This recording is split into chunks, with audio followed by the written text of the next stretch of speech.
Woman lets a homeless man shower in her home. What she sees afterwards leaves her speechless. The late afternoon sun was casting long shadows across the quiet streets of Willow Creek as Emma trudged home from the market. At 52, her steps were slow, not just from the weight of the grocery bags, but from the heavy loneliness that clung to her days. That's when she saw him. A man, disheveled, clothes torn, and eyes clouded with fatigue, sat slumped against the curb in front of her house.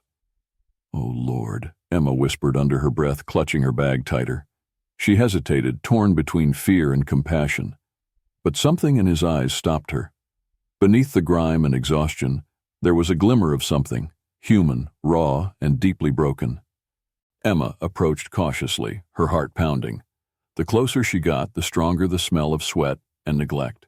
"Are you all right?" she asked, her voice trembling but kind. The man looked up slowly, revealing dark, sunken eyes and a face weathered by too many days under the sun. "Yes, ma'am," he croaked, his voice rough like gravel. "Just taking a breather." Emma felt a pang in her chest. Without thinking, the words spilled from her mouth. "Do you want to come in? You can freshen up, use the bathroom if you like." The moment she said it, she regretted it. What was she doing inviting a complete stranger, let alone a homeless man, into her home? But it was too late to take it back. The man's eyes widened in disbelief. You serious, ma'am? That's real kind of you, but I don't want to be a bother." Emma swallowed hard, forcing confidence into her voice. "It's no bother, come on." Her hands shook as she unlocked the door and held it open. The man stood, his movements stiff, as if he wasn't used to kindness. "I'm Jake," he said softly as he stepped inside. "Emma," she replied, motioning toward the hallway. "The bathroom's down there. There are clean towels on the shelf. Take your time."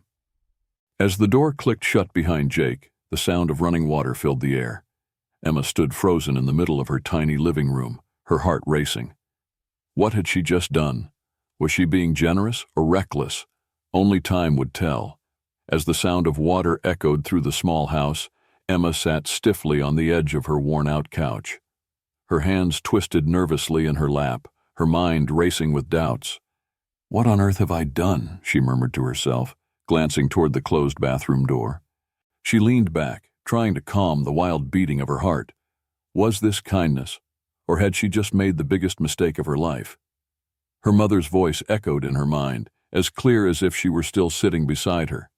"Emma, charity begins at home, but don't open your door to just anyone." A shaky sigh escaped her lips.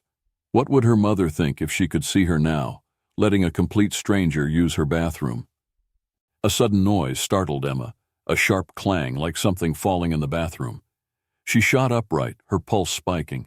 Was he okay? Had something happened? She tiptoed toward the hallway, her bare feet making soft thuds against the floorboards. "Jake, everything all right in there?" she asked, trying to sound firm despite the tremor in her voice. A beat of silence stretched too long before Jake's raspy voice replied, "Yeah, ma'am, sorry, just dropped the soap."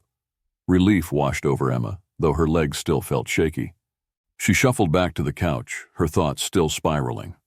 Her eyes wandered across the room, landing on the old family photographs hanging on the wall. One photo caught her attention, a faded image of her younger self, smiling brightly with her little brother Liam. A pang of longing hit her chest. She hadn't seen Liam in years, not since he'd left for New York to chase a better life. Her gaze drifted back to the bathroom door. Was someone, somewhere, showing Liam the same kindness right now? The thought softened the edges of her fear, replacing it with a quiet determination. Maybe this was her way of paying it forward. Just as Emma began to feel more at ease, a sharp knock at the window startled her. She whipped her head toward the sound, pulling back the curtain to see Mrs. Simmons, the neighborhood's nosiest busybody, standing on the sidewalk, broom in hand, her eyes narrowed suspiciously at Emma's front door. Emma let the curtain fall back into place with a huff, her resolve hardening. Let the whole town talk if they wanted to. Whatever happened next, she was going to see this through. Emma sat back on the couch, trying to focus on the faint hum of the water running in the bathroom. But her eyes kept drifting to the corner of the room where Jake's battered backpack rested against the armchair. The old frayed fabric seemed ready to split at the seams. A wave of curiosity bubbled up inside her, stronger than she wanted to admit. What kind of life had this man lived to end up here? The question gnawed at her. "No, Emma, don't be nosy," she scolded herself, but her resolve didn't last long. "I'll just take a quick look, for safety, in case there's something dangerous in there," she mumbled under her breath, convincing herself it was the right thing to do. With hesitant steps, she approached the bag, her fingers trembling as she unzipped it. The first thing she saw was exactly what she expected: dirty, rumpled clothes. The smell of sweat and mildew wafted up, making her wrinkle her nose. "Nothing unusual," she whispered, feeling slightly guilty already. But as her hand dug a little deeper, her fingers brushed against something hard. Pulling it out, she froze. It was an ID card, old and faded, but the face staring back at her looked strikingly familiar. A younger Jake, clean-shaven and wearing a neatly pressed suit. She squinted at the name: Jacob Carter, civil engineer. "What?" Emma whispered, her breath catching in her throat. She shook her head, trying to reconcile the man in the photo with the one in her bathroom. Her curiosity burned hotter now. She delved back into the bag, her fingers brushing against a thick piece of folded paper. Gently, she pulled it out and unfolded it. It was a diploma, creased and worn from years of neglect, but still legible. Bachelor's degree in civil engineering. Emma's eyes widened. Beneath it, she found a stack of yellowing photographs, Jake with a woman and 2 little kids, all of them smiling brightly. Her heart clenched. How had a man who clearly had a career, a family, a life, ended up on the streets? As she sifted further, she found a small notebook. The cover was battered, and some of the pages had water damage, but it was full of precise calculations and hand-drawn designs. Emma stared at the items laid out before her, her mind spinning. Jake wasn't just some drifter. He'd been someone important. The sudden creak of the bathroom door jarred her back to reality. She scrambled to shove everything back into the backpack, zipping it up just as Jake emerged. His hair was damp, and he wore a towel around his shoulders. His gaunt face looked cleaner, but his eyes still held the same weight of exhaustion. "Thank you, ma'am," he said, his voice soft and sincere. "I can't tell you how much this means to me." Emma nodded, unable to meet his eyes. "Your clothes are in the washer," she said quickly, trying to keep her voice steady. Jake hesitated, sensing something was off. "You didn't have to go to all that trouble." "It's nothing," Emma replied, forcing a small smile, but her mind was racing. She knew she had uncovered a glimpse of his past, but there were so many unanswered questions. Who was Jacob Carter really? And what could have happened to bring him to this point? The smell of warm coffee and toasted bread filled the small kitchen as Emma set a plate of grilled cheese sandwiches on the table. Jake sat across from her, his eyes downcast, hands fidgeting with the edges of the towel draped over his shoulders. Despite being cleaner, he still looked like a man carrying the weight of the world. "Eat," Emma said softly, sliding the plate closer to him. He nodded, picking up a sandwich with shaking hands. He took a small bite, chewing slowly, as if the act of eating was foreign to him. They sat in silence, the air between them heavy and awkward. Emma watched him cautiously, her thoughts racing. She had so many questions about the ID, the diploma, the family, and the photographs, but she didn't want to scare him off. She waited, hoping he'd break the silence first.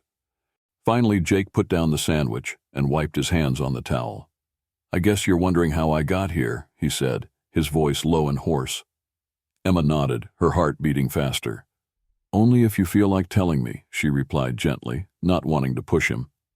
Jake leaned back in his chair, staring at the table. For a long moment it seemed like he wasn't going to say anything, but then he let out a long breath and began.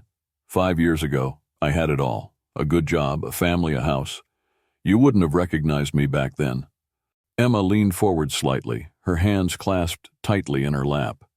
"I was a civil engineer," Jake continued, his eyes far away. "I worked for a big construction company. We were building this fancy apartment complex, state-of-the-art, they said, but I noticed something was wrong. The materials they were using, they didn't meet code. The concrete was weaker than it should have been. The steel was thinner. It was dangerous." Emma's breath caught. She didn't know much about construction, but even she understood the gravity of what he was saying.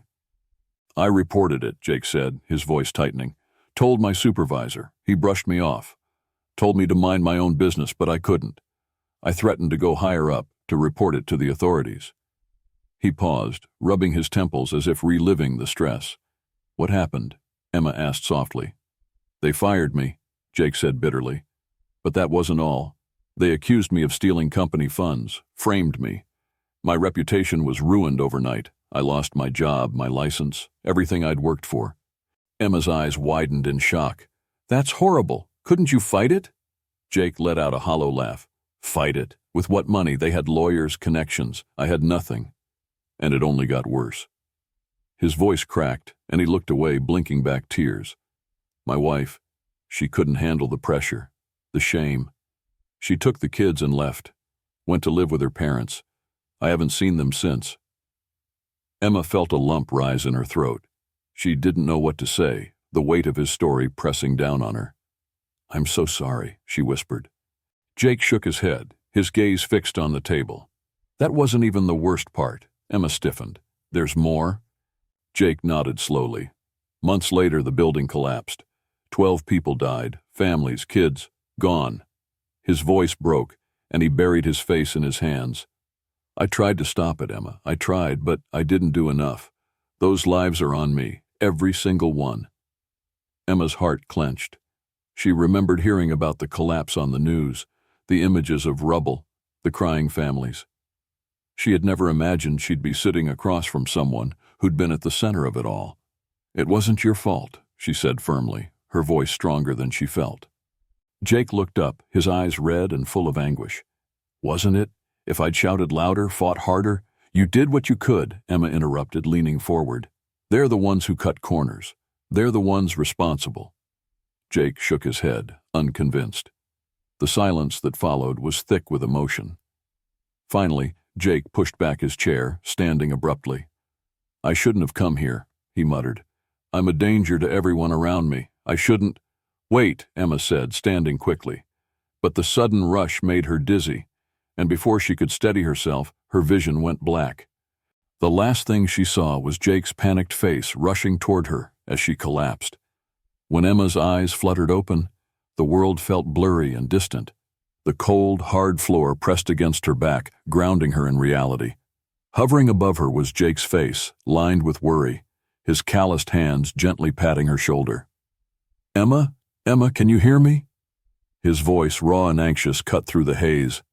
She blinked a few times, her vision slowly clearing. What happened?" she murmured, her voice barely above a whisper as she tried to sit up. Jake steadied her, his grip firm but careful. "You fainted," he said, his brow furrowed. "I'm so sorry. I shouldn't have unloaded all that on you. It was too much."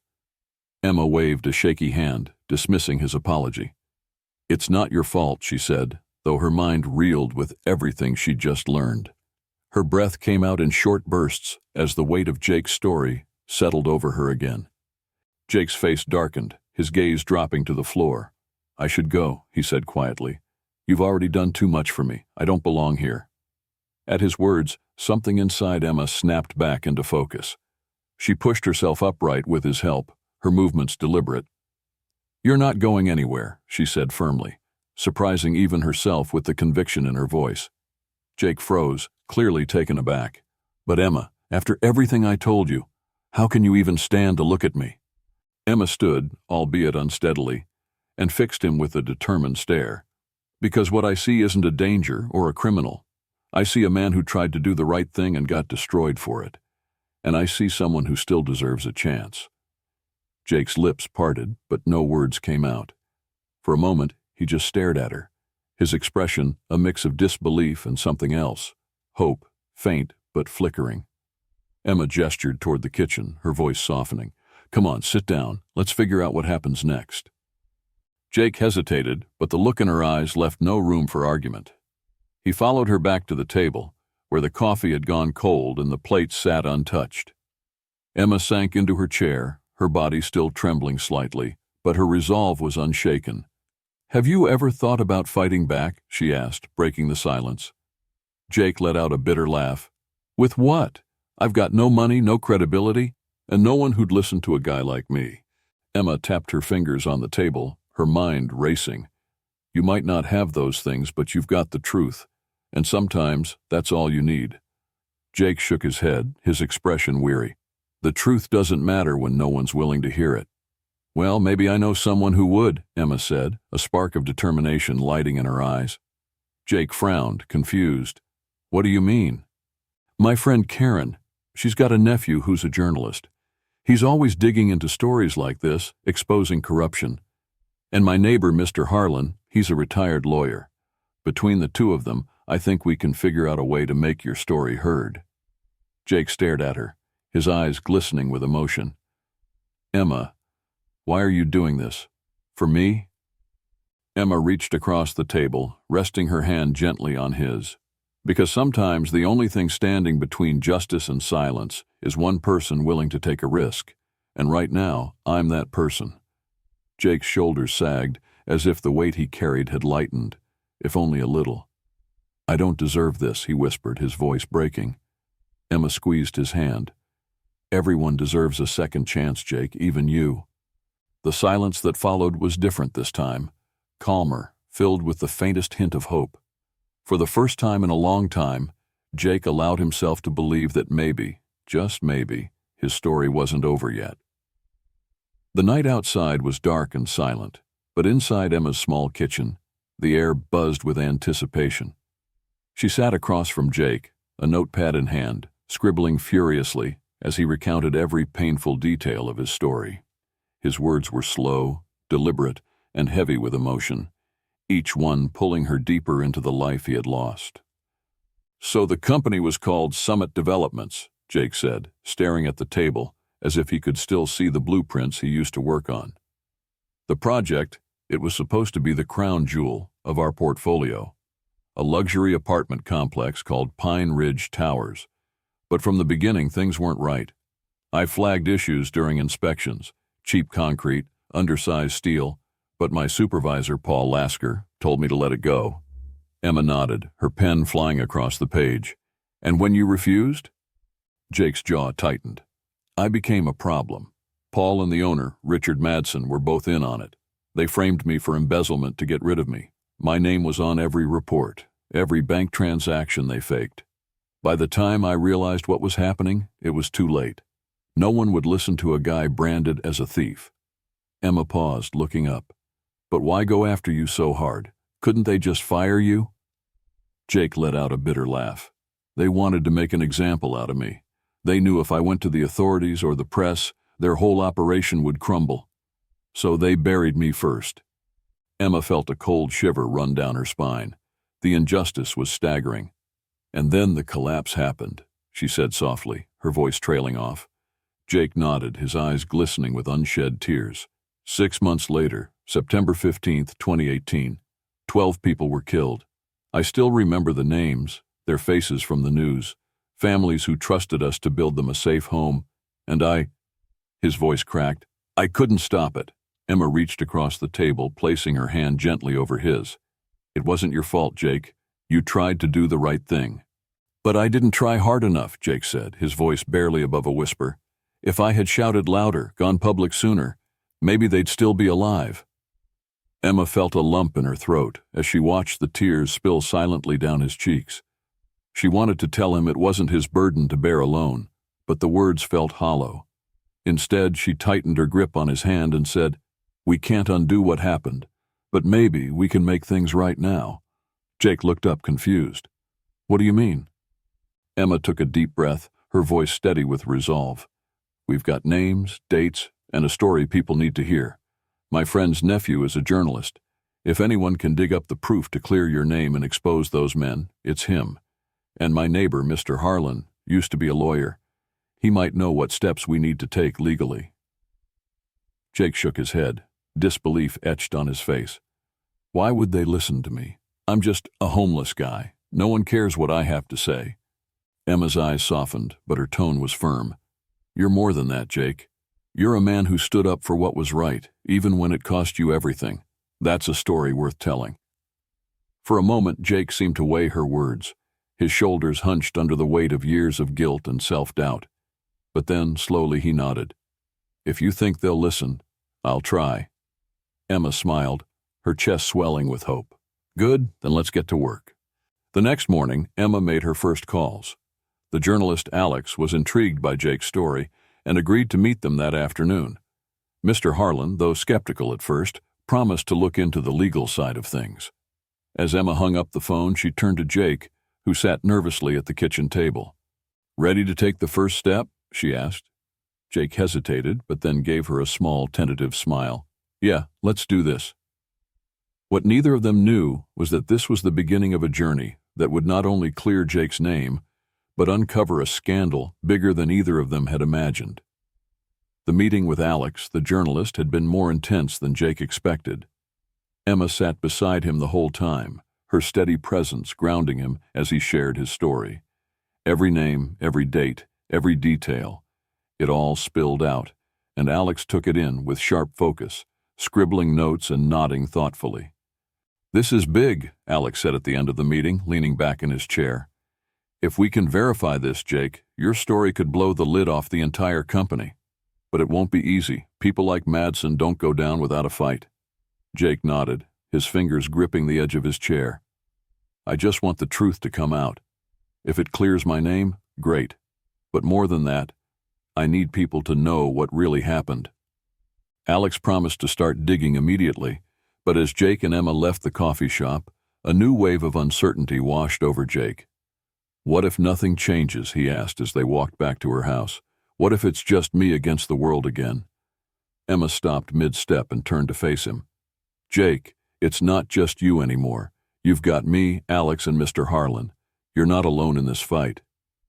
Jake's throat tightened, and he looked away, unsure how to respond to her unwavering faith in him. The days that followed were a whirlwind.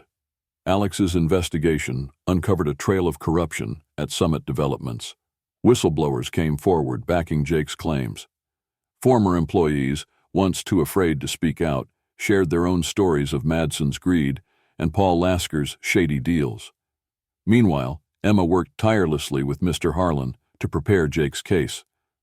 The lawyer, though retired, seemed invigorated by the challenge. "This isn't just about clearing your name, Jake," he said one afternoon, slapping a thick file of documents onto the table.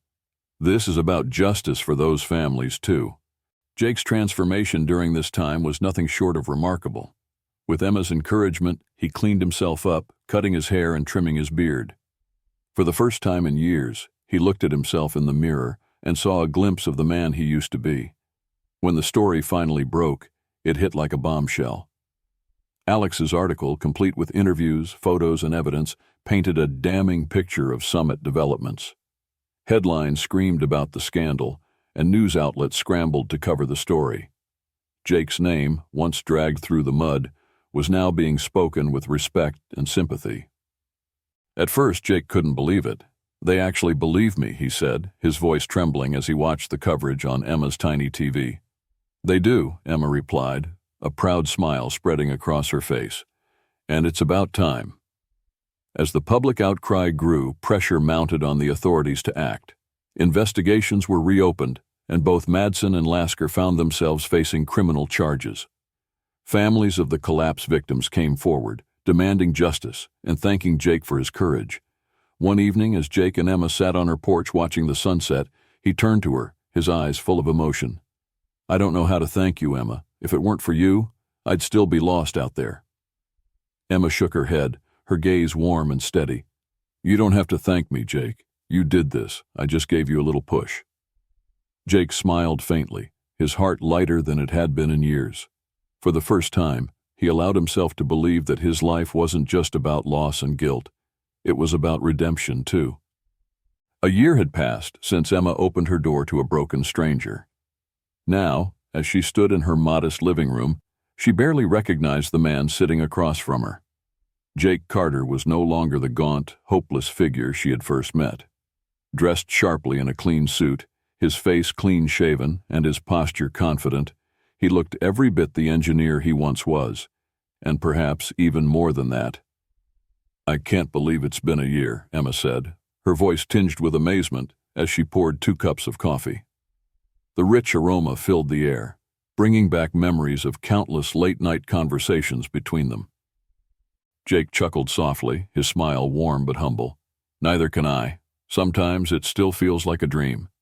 He paused, running his hand over the cover of a thick file on the table. Inside were the final legal documents proving his name had been cleared. The lawsuit against Summit Developments had resulted in the company's bankruptcy, and Jake's whistleblowing was now seen as a turning point in exposing corporate corruption. But for Jake, the victory wasn't just about his reputation. It was about the lives lost in the collapse. Memorial funds had been set up for the victims' families, and each time he spoke publicly about the incident, he honored their memory. "I never thought I'd get here," Jake admitted, his voice soft. "For years, I told myself there was no coming back, that I didn't deserve to. But you—" He looked up at Emma, his eyes glistening with gratitude. "You showed me I was wrong." Emma waved him off with a laugh, though her own eyes grew misty. "I just gave you a couch to sit on and some sandwiches. You did the rest." Jake shook his head, his expression serious now. "No, Emma, you believed in me when I didn't believe in myself. You saw something in me that I thought was gone forever. Without you, I'd still be out there. Or worse." Emma's heart swelled, and she reached across the table, placing her hand over his. "We all stumble, Jake. Sometimes we just need someone to help us back up." The warmth of the moment was interrupted by a knock at the door.